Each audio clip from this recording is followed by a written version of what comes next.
G'day, I'm Bob. I should have some sort of introductory music, some sort of Star Wars, da-da! But I am cheap and I am tired, and this will do.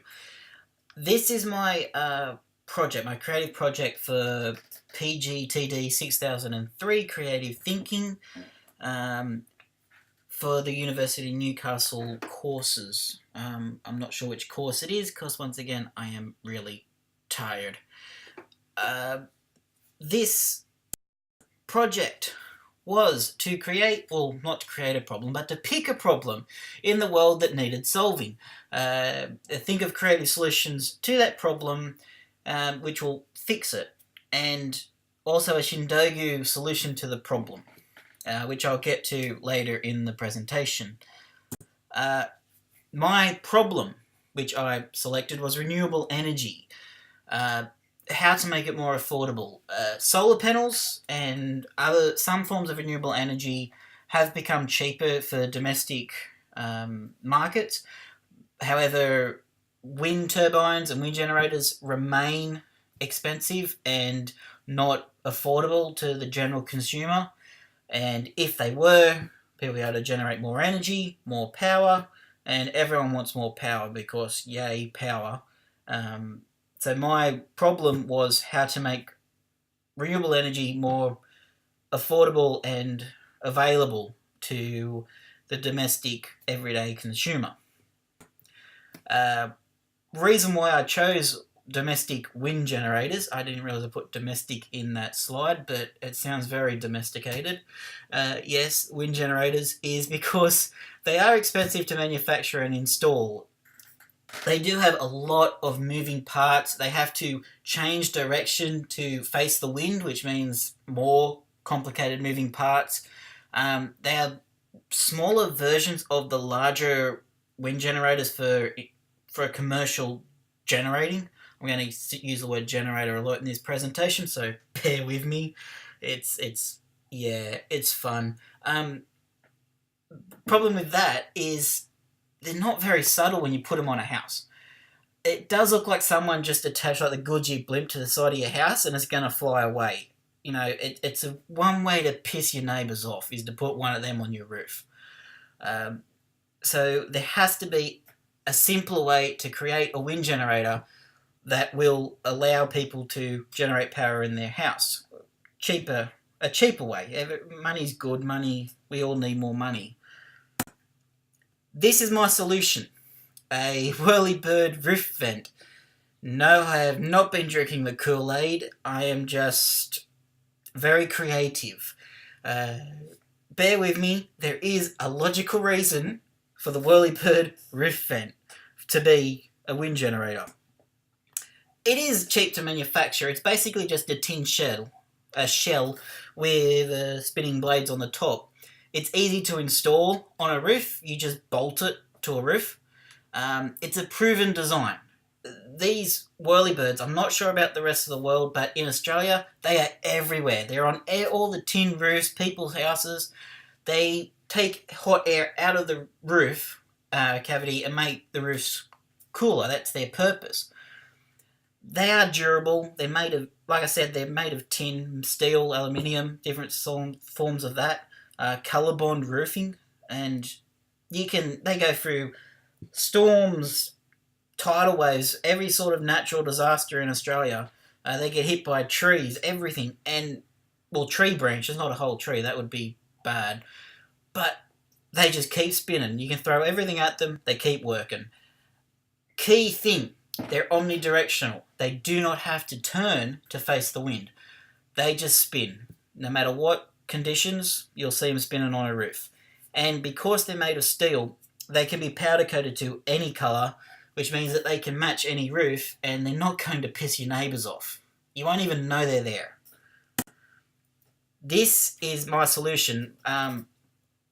This is, if you can imagine, inside a whirlybird. Instead of having the vent system inside it, you rip its guts out and you put this in.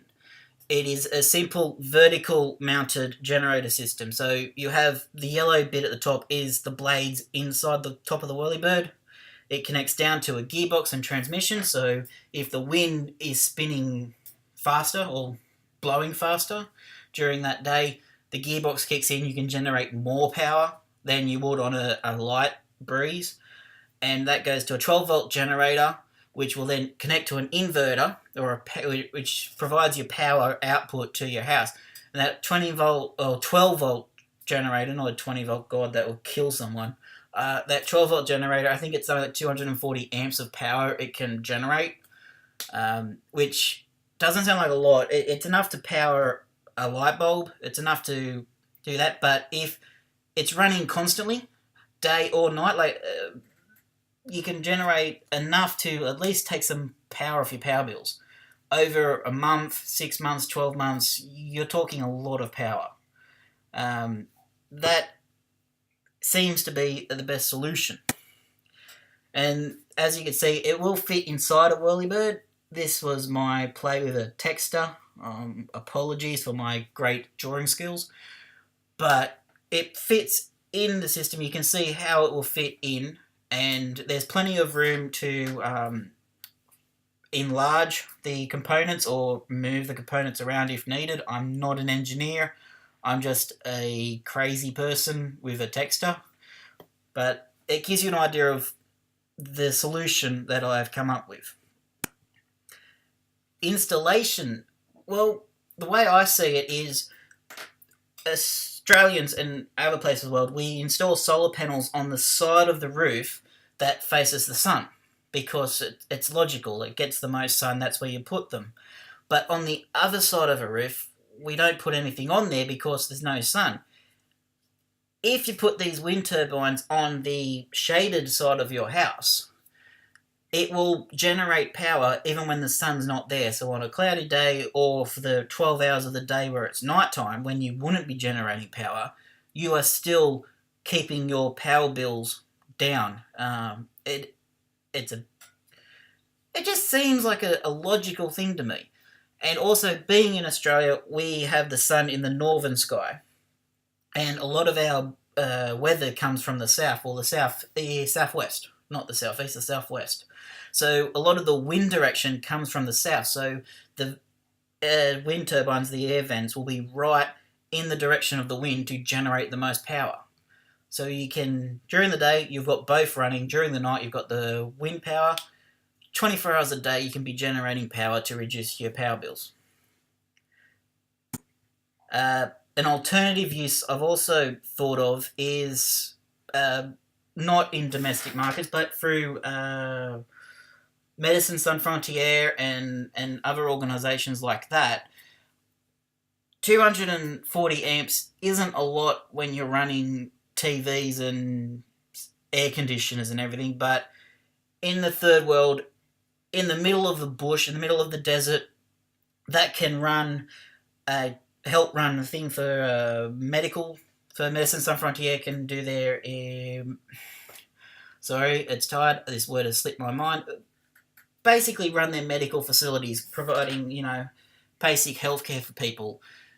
The water pumps need power to pump water in a lot of places. A lot of it's done by hand, but a 240 amp or 12 volt generator will actually run a water pump so people can get clean water, healthy water, and live a healthier life. And also microeconomics, that will run a sewing machine or something so someone can actually provide an income for their family, provide food on their table. And that system, because it's self-contained in a steel casing, it's durable, it won't break down, the parts won't easily break on it, and you can connect that to a car battery as a power source and run things off that car battery and constantly be generating power and providing more energy to use. Its market is a domestic market, but it can be used in this category, in this field, and save millions of lives. Instead of a big expensive wind generator, it's $100 or something to build the whirlybird generator, and you can put it anywhere in the world and it will work.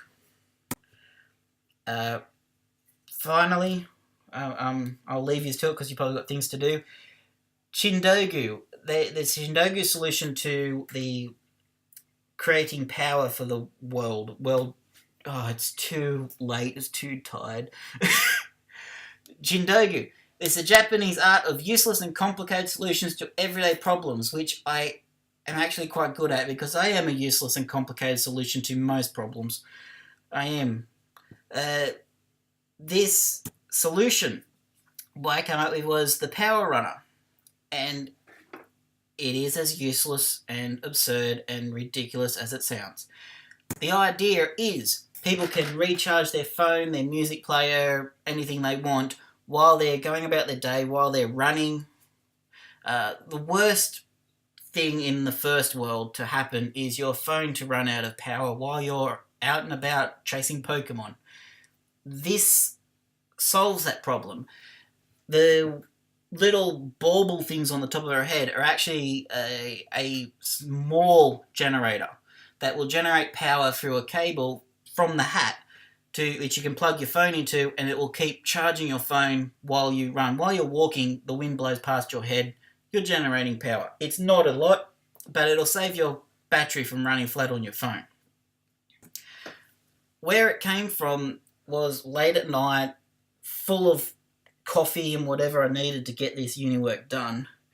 I was looking at wind generators and I found a wind sensor with these baubles that spin. And the solution was simple.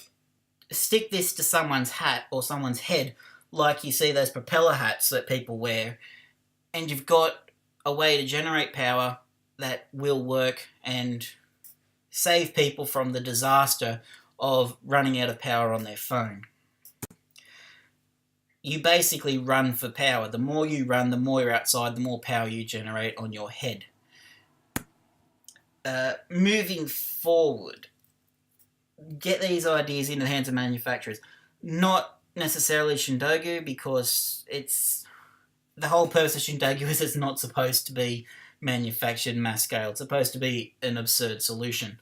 But these wind generators, these whirlybird generators, I honestly believe there is something there. There is a solution there to a real problem, which is providing power to help save people's lives, to provide clean water to remote villages in the middle of the bush.